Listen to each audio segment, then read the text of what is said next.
Have you ever felt lost, confused, or indecisive, and then suddenly a feather just appeared in your path, and instantly you just knew the answer to all of your questions? Or maybe friends and family keep buying you animal themed things, and you're wondering, why do I have like 10 pairs of frog knickers or owl cushions? And you want to understand, why is this animal turned up in my life? Or perhaps an animal has appeared to you in a dream and you're wondering, what does this symbolize? What does this mean? How can this help me with my current challenge or obstacle? This is why I have created the YouTube series Animal with myself and guests. It's going to offer you insight into what is the magic, the myth, the medicine of the animal kingdom. What does it mean to have a spirit guide that is a particular animal, and how can they support you in your life's journey, in your healing, and in your connection to self? So whether you are seeking an animal guide, or you want to understand yours better, or maybe even yourself better, or perhaps you're just curious about the symbology, the mythology, the wisdom, medicine, and magic of animals, then this is the perfect series of interviews for you. An easy and accessible way to understand the relevance of animal spirit guides to you, along with practical tips and tools for integrating the wisdom of animals into your everyday life and into your spiritual practice. Now let us fly, gallop, and dive into this episode and the support and inspiration that will empower you. Hey, so hi everybody, and welcome to this episode of Animal. So in this episode, I have Scott with me. So Scott is a druid in a witch's hat, author of several pagan books, and a contributor to several pagan magazines. His passion is ancient Neolithic sites and Iron Age hill forts and burial mounds, generally found in the countryside, far from busy modern living. That we all like to hang out there. He follows the primal feminine energy of the mother goddess of our Stone Age ancestors, and he has learnt to work with the elemental and earth spirits found in nature through his 30-year career as a gardener. He follows the eightfold wheel of the earth cycle, the phases of the moon, and to a lesser extent, the influences of the planets. And of course, he is going to be our expert today, sharing on the magic, the inspiration of snake and snake energy, snake spirit, animal guides. So welcome, Scott. Thank you, Rachel. Expert might be a bit. I'm calling you my The snake serpent expert. is a very complex creature. Yeah. It's a symbol of life and creation that drives transformation of life, death, and rebirth in nature. Mm-hmm. It's a spirit born in the depths of the earth, a child of Mother Earth, who is our guide and teacher for thousands of years before the sky gods came in the form of the Anunnaki. Long time before the biblical God cursed him. They cursed, the sky gods cursed him as a demon of chaos and put the blame firmly on the serpent for causing the earthquakes, tsunamis, volcanoes, and all that. That was all the serpent's fault. And the Anunnaki arrived. Who the Anunnaki are they came as gods, or the hunter-gatherers at the time saw them as gods. But are they the gods that we know as gods today? Or a school of thinking is that they are space aliens. You know, and that changed my view quite a lot on these gods. You know, you got the gods and got angels. They come from the sky. Mm-hmm. And as soon as my mind sort of clicked, space aliens, it makes a lot more sense. You know, I know when you start talking about space aliens and things like that, everything goes out the window. People go, oh, I'm not listening to this. You know, but you know, it's a food of thought. You know, where does God? My idea of a God is a spiritual thing, but the Anunnaki were physical beings that mated with our hunter-gatherer ancestors to create a royalty that still rules the earth today. You know, it can all be traced back to the Anunnaki. The serpent has been around since the time of the dinosaur.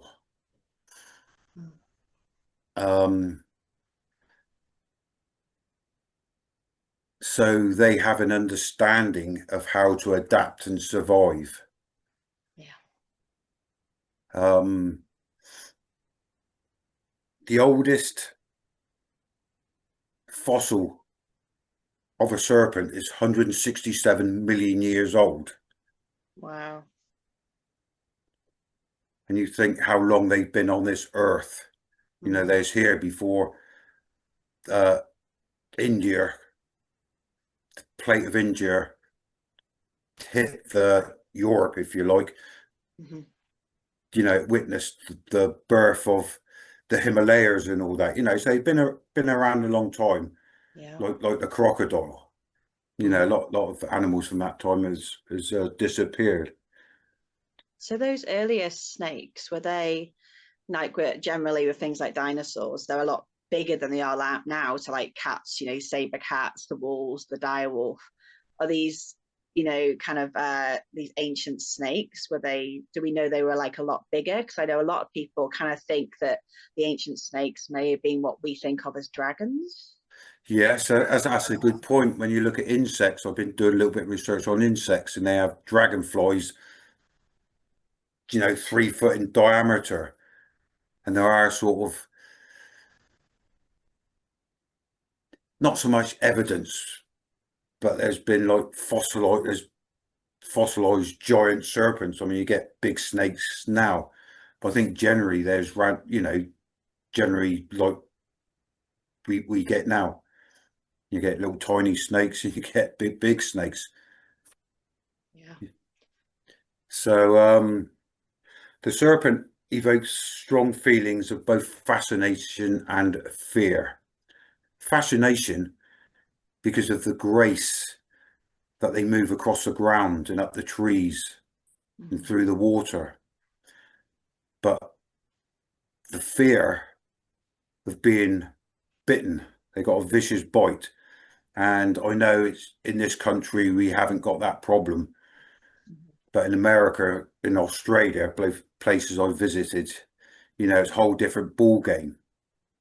You know, so you've got the fear that if you're bitten, you're going to die. You know, so that's, again, in this country, it's not a problem. But when I was in Australia, I was running around in shorts and that, going through the long grass. This bloke stopped me. That's it, because yeah, I think it was spring, and everyone said, "Oh no, the snakes are still in hibernation." And I was exploring the lake. This guy on a push bike stopped me. He said, "Get out of the grass." He goes, "You know, if you get bit by a tiger snake, which is one of the most lethal in the country, he goes, you've got 3 minutes to live." Gosh. And he said, he cycled around the track. And he said, when you're cycling, generally a snake can move out your way if it feels threatened. But on a push bike, it doesn't hear it to the last moment. So he was a photographer. And he said, "Oh, I just seen a tiger snake just down there." And he said, "You know, it won't attack you, but if I step on it or something accidentally, I'm bitten. I've got 3 minutes to live." So I thought, yeah, good point. And stick to the path. Yeah. No, it's really given them like a reputation as like the bad guy, hasn't it? So they're Yes. often the Well, bad guy. it doesn't help. No. I mean, I see them, well, the spiritual side of them, I see them as born from Mother Earth, um, who are also known as daemons, Daemons. which is like a guide, a spiritual guide. And again, that word daemon has been corrupted to demon, which has been corrupted to evil. And these earth spirits are similar to how people see fairies and elves and things. Yeah. You know, they come from, oh, they live in nature. And their purpose was to maintain the world's forests and jungles. And their spirituality is to teach us to care of Mother Earth at the physical level. Yeah. By connecting to the earth spirits, we become a conduit between the earth and the heaven. So basically humanity, you know, we got our separate spirit, and the only time, well, and the earth to connect with the heaven does that through us. Yeah. It's the serpent, which I think everyone knows is well known for shedding its skin. You know, it grows out of its skin as it, you know, skin gets tight and everything. It just strips it off, and it's got a fresh body, if you like. Yeah. And it reminds us to discard any outdated thoughts and ideas that no longer serve us. By shedding our old skin, we create the space for rebirth and growth.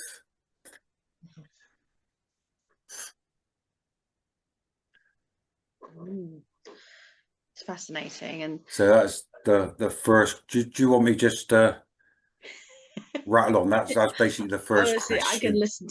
listen to you talk about snakes for hours. I was just thinking as you were sharing about that conduit between heaven and earth. I know a lot of people associate snakes with kind of like Kundalini energy, don't they? Is what they call it in, you know, kind of yogic traditions. You know, kind of this bringing up the earth energy through the body. So I suppose, you know, that's why I have this connection. And I know that there's many gods and goddesses that are connected to snakes, aren't they? And they're often goddesses or gods that are connected with wisdom. And so it's bringing that earth wisdom and kind of, you know, connecting to the wisdom of the above and below. And that just, yeah, it sent chills up my spine when you were talking about that. Yeah, well, originally it was a symbol of wisdom. Yeah.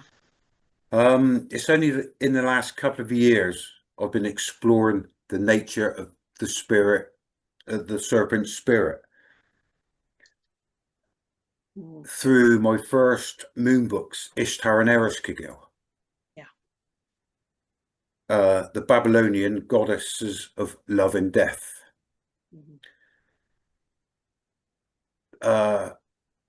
Their grandfather, or their grandfather's brother, was a Babylon water god called Enki, the Anunnaki lord of the earth, the serpent king, who was known for his wisdom and his care for humanity. And he was made lord of the earth against the Anunnaki tradition. Enki was the firstborn. Enlil, the grandfather of Ishtar and Ereshkigal, was the secondborn. But he was heir of the throne due to being a bull. Enlil, the grandfather, was the bull king, and his queen was Mother Earth Ki, who was the bull queen, whereas Enki's mother was the serpent queen. So it tainted the blood, but because they were on Earth, and he demanded, well, you know, I'm the eldest, I should be Lord of the Earth. So it created a bitter rivalry between the Serpent King and the Bull King. Uh, Enlil wished to domesticate humanity, to work for a living and pay taxes to his priests for the privilege, which is pretty much where we are now. So somewhere in the Babylonian mythology, the Bull King become powerful. By the time you had the time of the Greek classics in that, the serpent was already seen as evil. You know, in Hindu, Indra, the sky god. Yeah. His adversary was Vitra, the serpent of chaos. Zeus, his enemy was Typhon. And going to the Egyptian, Ra's enemy was Apophis. So way before the Bible was even thought of, the serpent was already evil and cursed. You know, because the gods, we call them gods, wished to domesticate humanity. You know, they can't have us learning the ways of the God or the ways of the universe. You know, we've had a lot of our psychic abilities programmed out of us, if you like. Yeah. You know, so much more. You know, when you start looking at spirituality, you know, it's not something we're taught at school. All we're taught at school is, well, you work hard, get a good job, and that's it. You get married, buy a house, retire, and that's it. You know, there's nothing about the spiritual side. You know, there's nothing about, you know, nature. I love nature, as I think most pagans do. You know, that's what paganism to me is about: is caring for nature, being in nature, and working with nature, as opposed to what the authorities do now is destroy nature to make money and mining for jewels, for stones, for gold, you know, dig into the earth. And now we're mining for car batteries and elements and like that, which is destroying the earth. It's destroying the spirituality of Mother Earth. You know, Mother Earth is most people know, is a living entity. Yeah. And where pagans respect that, the people in power don't. You know, to them, it's there to make money, basically. Yeah. You know, so straight away you're up against so Earth's really become like a resource rather than companion, has it? And I think that one of the ways that we can heal this kind of disconnect from Earth, you know, just using it as something to use rather than being our family, is to connect to our animal guides and spirits. And I admire them so much. The fact that the animal world still is willing to give to us and support us and connect to us, because we have treated them so badly. You know, we have just taken and taken and taken, and yet, you know, they still offer us all of this help, all this support, this inspiration, you know, as guides, and even as, you know, still as companions when we choose to have them as companions. So I completely admire them. And I think we also, this, I kind of call this reclamation, you know, of the bad guy, you know, and showing that, you know, life is a paradox. Like, I find that important when I'm sharing about wolves, you know, because again, like the snake, they have this really bad reputation, you know, that they are the predator, they're going to destroy, they're going to hurt you. And obviously these stories, like you said with your bicycle story, they're given, you know, because there is a danger, and you can understand them telling children that. But at the same time, it's making everything kind of like just one thing, you know, kind of very just definite box, you know, and not looking at the way that everything is a paradox. There's always light and dark in both and everything. And from what you're sharing, I can see, you know, how Snake, you know, really has that as well, you know, that it is, you know, both good and bad, both light and shadow, just like we all are. And by embracing kind of that within our animal guides, like snake, like wolf, we can also embrace that within ourselves as well. Yeah, I mean it's a very powerful symbol. Yeah. When you understand it, I get annoyed when there's a crook on telly, or he's a snake, of somebody does something wrong to somebody, or he's a serpent, somebody who's dishonest and untrustworthy. It just isn't true. But in this day and age, that's how it is. Yeah. So I felt that I needed to stick up for the snake. Yeah, definitely. And those words we use as well, create an energy, don't they? So when we keep repeating Yes. them, they're forming an idea, an opinion, and we need to kind of like be very careful about our words, because our words are magic, they create something. So we need to start using nicer words for snakes. Yeah. Well, I was offered to write for Moon Books about they're doing a Magic of Animals series, and I was asked to write a book about the magic of serpents. And at the time, I didn't know much about serpents, so I found it fascinating. And one aspect of that was the esoteric meanings of the symbols. Yeah. The most popular one is the Ouroboros. The serpent swallowing its own tail. I got a tattoo of it. One of the earliest tattoos I got was the Ouroboros. And there's a simple message, it represents the cycle of time, like the transformation of night into day, the change in seasons, and the life, death, and rebirth nature of the universe. So again, a powerful, simple meaning, positive meaning of the serpent. That a serpent nailed to a cross symbolizes the death of the physical self, so that the human spirit can find redemption, allowing their resurrection as an enlightened being. And I connect that with Jesus being nailed to the cross. He obviously not symbolized as a serpent, but the symbolism of being nailed to a cross is for an initiate to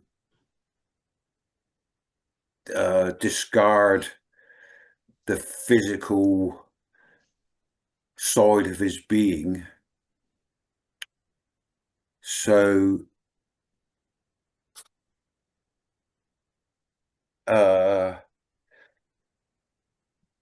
so the resurrection as an enlightened being, which sums up what Jesus was all about, until the was resurrected 3 days later, which made him the character he is today, the miracle of resurrection. Yeah. Which is all what the New Testament, shall we say.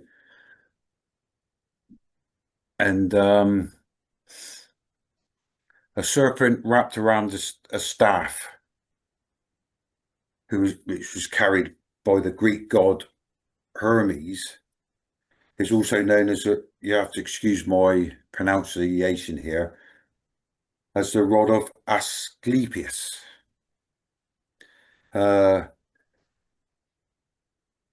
He was the Greek god of healing, and his daughter was Hygeia, goddess of health and cleanliness. It's where we get the word hygiene from. Hygeia is often depicted collecting venom into a goblet from a serpent wrapped around a shrub. So again, a positive image of the serpent. The rod of Asclepius is used as a symbol in medicine today, of a staff with a serpent entwined around it. Yeah. You know, it's an ancient symbol. This goes back again before Christianity. Another popular serpent are the two snakes entwined around a central wand called the caduceus. Again, I'm not sure if that's how it's been. I've heard it pronounced a few different ways. I mean, the two serpents symbolize the creative and destructive forces of the universe, which drives, you know, opposing forces. You know, again, that's what Ishtar and Ereskine was about, yin and yang. You know, you need that like a normal battery. You've got your positive and negative. You know, it's them opposing forces that stirs up the energy that drives movement and transformation. Yeah. So again, another positive symbol of the serpent. I supported the snake from when I learned it was cursed by God in the Bible. I remember Sunday school. We're going back quite a few years now, and I could never understand why it was wrong to. Well, it's wrong because God said it was wrong. But even at a young age, I saw that the serpent wished to bring the wisdom of the fruit from the tree of knowledge for mankind or for humanity. And God was saying, no, that's wrong, and cursed him. You know, I remember asking the teachers, yeah, but why is he cursed? Oh, they can't, you know, because it's wrong for humans to have the knowledge that God has. Yeah, but why? Oh, you know, just didn't really answer my question that much. You know, but I left it at that. You know, I didn't go to this Sunday school for that long. But again, as children, was brought up to fear the snake. I mean, living on Portland, there's a lot of wild areas there, and we're told, oh, you know, in this country we got the adder, and we're always brought up to run away from it. If it bites you, you're dead, which isn't true. You know, it might kill a small dog or something like that. But when you're a young kid and you're being told, "Oh, keep away from there's loads of adders on Portland." Not so much now, but when we was younger, you know. And I remember going out once with the older kids on a adder hunt. So yeah, let's do some hunting. Let's do some hunting. But when I seen them smashing the adders to bits with sticks and stones, you know, it made me sick to the stomach. You know, and I think that was the moment that the spiritual aspect of the serpent become a part of me. Yeah. You know, I was thinking, well, there's nobody, you know, we're being told, I still believe for a long time that they would kill me and all that, you know, and I was thinking, well, just keep out their way. It's not so you'd be chased by them. Yeah. You know, if you've seen an adder, 9 times out of 10, it just scuttle away. Yeah. You know, so I used to give it that respect. I couldn't understand why, well, as kids are kids, I suppose, you know, becoming the hunter, not so much gatherer, but yeah. So yeah, that affected me quite a lot, and I sympathized with the snake and felt that I needed to protect them in some way. As I say, at the same time, they're getting the bad press as a symbol of evil, distrust, and dishonesty. You know, but then snakes, well, apart from Alice Cooper, school's out for summer, and you had this great big snake in it. You know, I must have been about 12 when that came out. There's this character, big snake around his neck, Yeah. which made snakes popular. You know, I've never fancied a snake as a pet or anything like that. I am scared of snakes. You know, I'm a bit edgy about picking up slow worms Mm. and things like that. But that's one thing I want to achieve Mm. is with my book. It's a sort of project to have photos from me book with a big snake and me handling this snake. Mm. That's something I've yet to achieve. I'm not trying too hard at the moment, but yeah. So two years ago, I was lucky enough to be able to have The Magic of Serpents published. I'll give you a quick, you know, and that just researching that is where my knowledge of the serpent comes from now, you know. So my knowledge is only 2 years old, but like Ishtar and Erskagil, you know, that's 5 years old. I'm still learning on them, like the serpent. You know, just because you wrote the book about it doesn't make you an expert. You know, just knows that's what I knew then, type of thing. So I felt that by writing that book was a sense of healing within myself to put the record straight on the truth of the serpent wisdom, or the wisdom of the serpent, you know, not evil at all. Yeah. And again, like the yin and yang, without the chaos of the earthly serpent, there'd be no order of the heavenly gods. There'd be no demons or angels. There'd be no opposing forces to drive the evolution of our ever-changing world. Mm. And you mentioned, this is answering the last question, but you mentioned about the earth energy going up through your body, Yeah. which is known as the Kundalini. Mm-hmm. And when I can, I work with the Hindu goddess Shakti. Mm-hmm. You know, she's one of my favorite goddesses. She's a primordial feminine power of the universe, the cosmic serpent, also known as the Kundalini. Mm-hmm.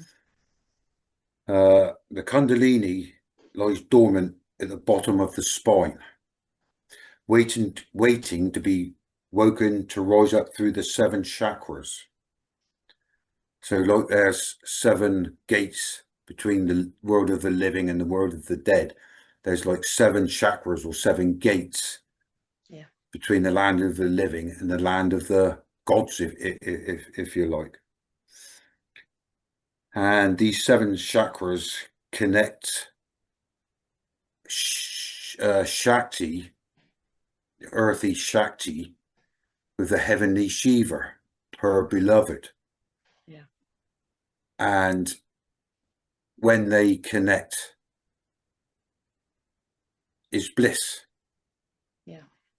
You know, and that's one thing the Serpent King Enki tried to promote. You know, for living, it's all about bliss. It's about uh, the earth energy connecting with the heavenly or universal energy. Yeah.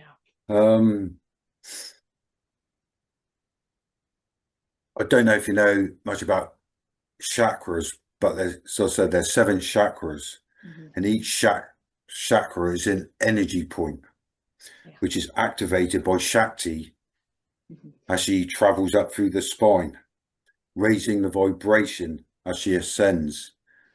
So it's all about raising the vibrations, which Mm-hmm. is a lot of what spirituality is about. The lower the vibration, the denser the vibration, the more physical it is, the more dense. Yeah. And you rise up, as rising up, as the vibration rises, Mm-hmm. the dross of the physical side disappears, to be replaced by the spiritual energy from above. Shakti's my favorite goddess and serpent, because she's made up of the 5 most popular goddesses of the Hindu pantheon, which are Sarasvati, who's the wife and word of Brahma. She is the voice of wisdom. Lakshmi, the goddess of beauty, wealth, and good fortune. Parvati, a gentle, peaceful goddess. Durga, the brave and protective mother goddess. And finally, my favourite, for whatever reason, is Kali, the goddess of death and destruction, which again, like the serpent, it's the fertility, if something doesn't die, nothing else can exist. Without death, there's no life. And Kali is a goddess that destroys so that new life can be born. And she is the passion that drives Shakti up the spine. The Kundalini begins at the base of the spine, in the root chakra, in the cave of the sleeping serpent, as I like to call it. And that shines red when activated. So each chakra's got its different colours. It travels up, basically the same colours as the rainbow. And it deals with basic survival and is blocked by fear. So that is our most basic instinct. Is survival. So once she's wakened, she should be wakened when you're in a safe place, whether it's meditating or whatever. So, and it's the root. When you connect with Shakti, it doesn't just start there. You're drawing up the energy from the earth. So it's your earth energy connecting to your own energy in the root chakra at the bottom of the spine. Spine is like an aerial. At the diaphragm of the stomach is a solar plexus chakra, and that shines yellow when activated. And that is all to do with willpower and is blocked by shame. So, well, that speaks for itself. No,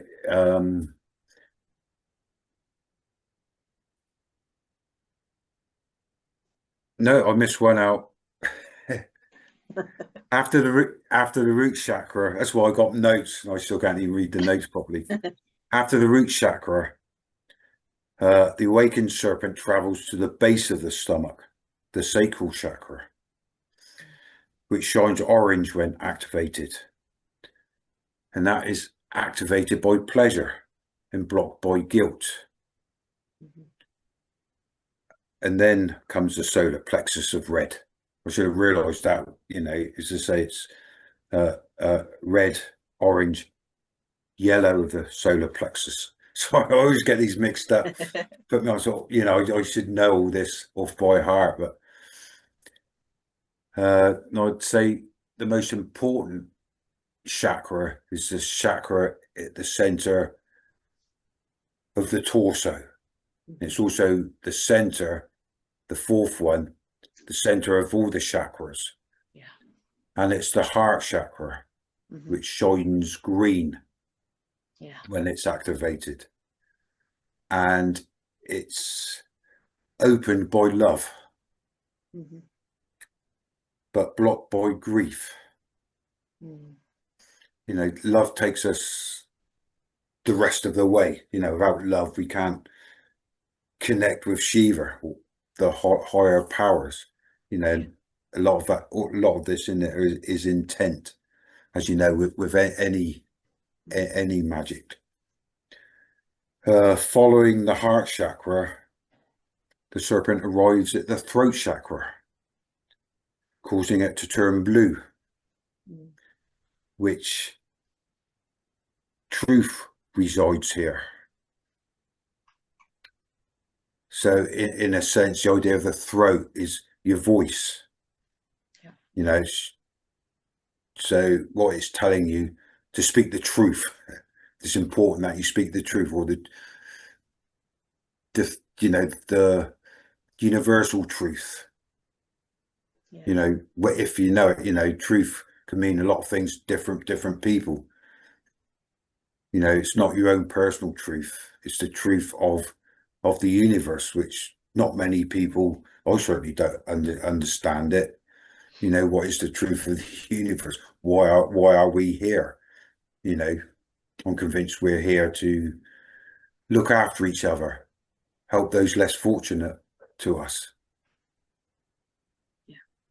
You know, you compare that to the truth of the corporations, their truth is maximum profit at the expense of your workers, at the expense of destroying the earth. You know, so the truth here is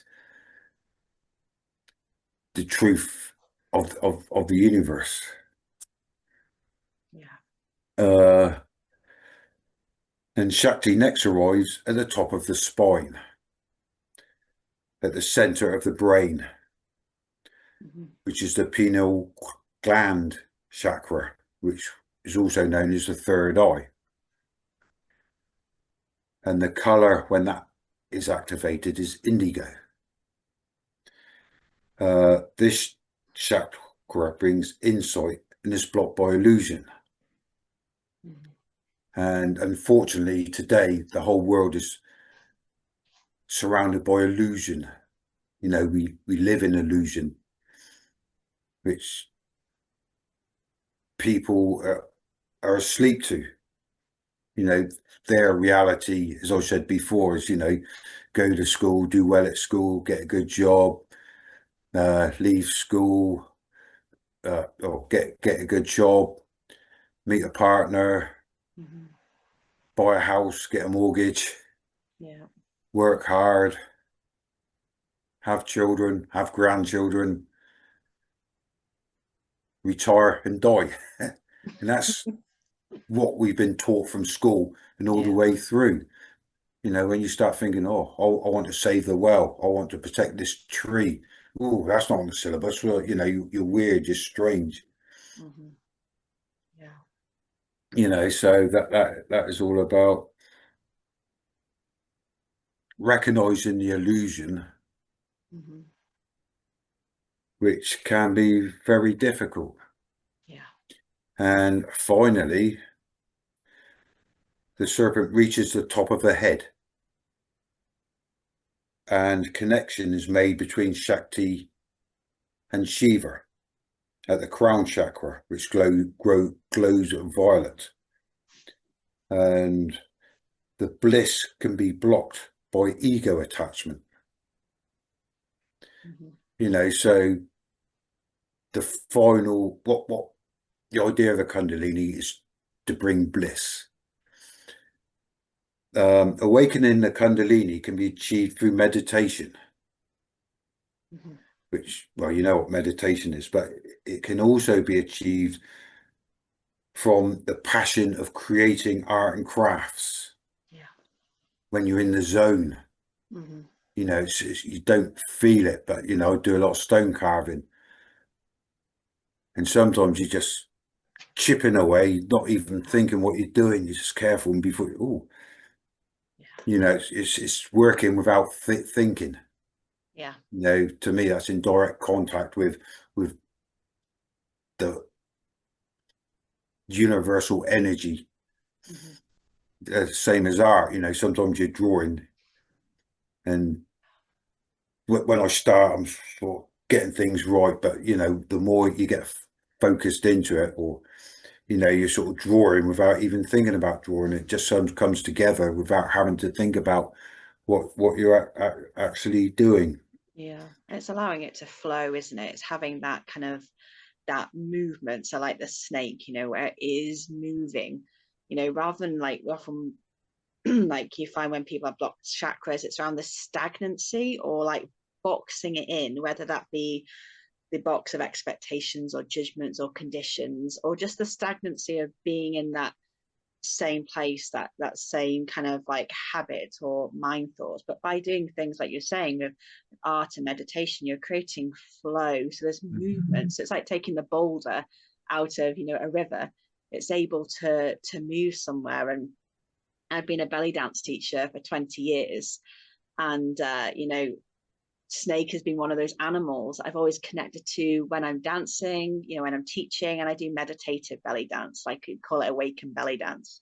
And that moves through the chakras. So I can really feel kind of what you're saying, and you feel that. And often when women I work primarily with, when they begin to move their bodies, so yeah, being that opening those kind of like gates of creativity and allowance, and freedom, you're able to move through all that you've mentioned. And I think it's not a coincidence that these shapes that you create in belly dance of the snake, the undulation, that's what moves that energy, that kundalini energy, Yeah, so there yeah. is I never this thought really of it like that powerful in kind of dancing, connection but there. yeah. And I probably, I find that just moving like a snake helps to move stagnancy, helps to create this flow. Just so Mm. that's people, everyone's homework That's, watching this. Go away and just yeah. start undulating. When I was writing The Magic of Serpents, well, whenever I write, I like to get into character. Yeah. And I've written a couple of books on the Dark Goddess. Mm, My partner, she gets a bit scared when I was writing about Eris Gill and I was writing about Carly because I was taking on that persona. yeah. And when I was writing about the snake, I'd slither up, physically slither like a snake, and it'd scare the death out of her. She'd be lying in bed, and I'd come up like a snake up beside her. So I've And got an she image wasn't now of you in amused. a I was thinking, sleeping like bag, that. kind of like Pardon? crawling along the floor. Yeah, It's so you have to interesting, be careful taking on the persona of this snake, well, unless you're dancing. I never thought about the dancing side of it. yeah. And it's a really good dance. I find it's a really good way to embody, to kind of connect to the energy. But Mm. it's interesting what you were saying then about kind of the dark goddess kind of inciting this fear and this worry. And what I always find interesting about the dark goddesses is they're always called the dark mother. They always have the mother somewhere, like Kali Ma, Kali the mother. Yes, This dark energy, but it's because they're the earth, and again yes, connected to the exactly right. earth Yes. element, yeah, Oh, it's and dark. the It's the roots, yeah, earth. and It's dark. it's It's like high it's heaven. It's light. yeah, Exactly. but it's So like it's not we've like a taken, negative thing though. Like yes, we like with a lot of the obviously I do Roman goddesses, and gods, and a lot of them associate with the color black. Now again, like snakes, we've made black a negative thing, but black for them was about fertility, was about richness. It's because that's where the seeds go. That's where the mm, bodies are taken care of when they're buried in there. It's where life comes from. So actually, yes, black was seen as the most positive color, and white was the color of like negativity. And black was that richness, that kind of fertile, kind of like the color of love, really, because it was what our connection to the earth. And this distortions happen, like almost everything's flipped. yeah. Since I guess Hollywood films, Hammer horror films, they've made paganism since as evil or Yeah, pure evil. Oh, Lucifer, he's evil. He's the devil. Yeah, but Lucifer is the bringer of light or the yeah, bearer of light. How can that be evil? Oh, he's bringing the light of knowledge. That's evil. Again, it goes back to we're not meant for that knowledge. yeah. So it has to be evil. Hmm. Yeah, When you look at the devil and Satan, they just mean the enemy of the church, or yeah. the church's adversary. Hmm. You know, oh no, it means the devil, it means evil. Yeah. No, it's just opposition at the end of the day. Yeah, it's just like this fear that we have of difference, it's other and us. And you see that That's, yeah, that's especially in the that. world now, anything that's not, but it's about one's own personal fears that, that you have to make the other. So it's to validate yourself, so that you're not pushed Yeah. out, so you don't die. So, you're not the one in the wrong. There has to be opposition so that you are the one that's not in the wrong. And that's why it happens, Mm. obviously we Without know the that's not the opposition, you truth. can't justify yourself, or the righteousness of yourself, because you need something to compare it to. Yeah, So you yeah, compare your righteousness to somebody who's different. yeah. So because they're different, oh, they're not righteous, they're evil, sort of thing. Hmm. You know, like one man's terrorist is another man's freedom fighter. Yeah, You yeah, know, I always go back to that line. You know, you're thinking, well, yeah, you call him a terrorist, but they call him a freedom fighter. You know, both the same person doing the same thing. Depends on what side of the line you're walking. And same yeah, with a lot of things. You know, you've got at the moment all this aggression between the left and right parties and stuff. yeah, You know, you think, well, but basically the loudest voices are the ones on the extreme. yeah, You know, yeah. extreme right and extreme left, Hmm. or the extreme light, the extreme dark. You know, extreme light will blind you, as will the extreme dark. Yeah, They tend to forget about the grey areas in the middle. yeah, yeah. So You it's know, about it's, having that again, it all comes balance, isn't it? balance, exactly the word. And I think that's what the serpent is all about, bringing balance Hmm. of the two opposing forces. Yeah, That creates a third force of wherever it's coming from. yeah. Yeah. Yeah, I can see how it's a very powerful guide, for kind of well, I say power, that word coming into our own power through integration, of, like I said, that paradox of kind of the dark and the light, the above and the below, the in and the out. Yeah, definitely. And then shedding those skins of the illusions that we have created about ourselves and about the world, and created by our judgments, conditions, expectations, shame. They're all like these skins that we have that we need to shed to come back to that kind of that core truth. So to bring this to a conclusion, and yeah, bring it this fascinating talk, which could go on for hours because I could just sit here and listen to you. But could you give like one tip or one tool for our audience, if they wanted to connect, to snake? So they've listened to this and they think, wow, I really want snake as like, I want to work with that energy or that spirit. Can you give us like one tip or tool that perhaps you use or would be really good for them to make connection, to work with all of this? Well, I'd say understand what the snake is, but as a tool, I'd say learn about the Kundalini. You know, that is snake energy within our body. You know, so just learn on the chakras. Mm-hmm.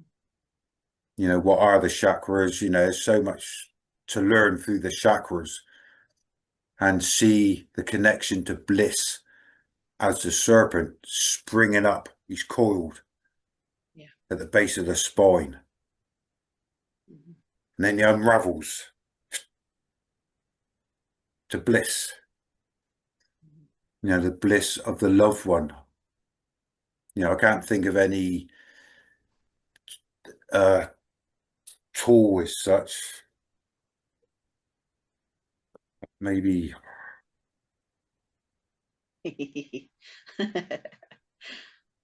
yeah. I don't know. It's all I can think of at the moment is understand the Kundalini, as you know, it's known as a cosmic serpent for a reason. Yeah. Yeah, that's a really good starting point. So that's our tip, and yeah, go have a go at that, you know, kind of trying to connect to it. Think about, like, you know, the things that Scott's mentioned, so like the color red, you know, or even just sitting on the ground, getting your butt near the earth, you know, doing things like these snake movements. So, you know, circling around, you know, while you're sat on the floor, Mm. undulating, while thinking of Scott and his book. Yeah, no, no, I like that. That could be a good tool. Bring it into the dancing. I'm not much of a dancer, but yeah, just take on the character of Yeah, the waving snake, yeah, you know, and get into its body, or allow his energy to get into yeah, your body. yeah. And like we've been Yeah. doing, using the very long S's, snakes, every time you talk. I've forgotten to do that. I think that'd Brings be a me good place for bliss. Brings me hello, much my joy name doing is Scott. that. Oh dear. Gosh. Oh well, thank you so much, Scott, for sharing your Yeah, thank you. wisdom. And I will share Scott's book down below. I'll put a link in the description so you can find out more about that. And I would definitely call you an expert because of your devotion to this animal and sharing its wisdom, you know. So we're all experts in our life story, our blueprint, our own unique curriculum that we are learning in this world. So I hope this inspires you all and brings you much bliss. So thank you again, Scott. And yeah, thank you all for watching, and we'll see you in the next episode. So I can't say take care. There's no S in that. Have a splendiferous day. Oh, oh. Oh yes, and howling, of course. Always howling. Oh.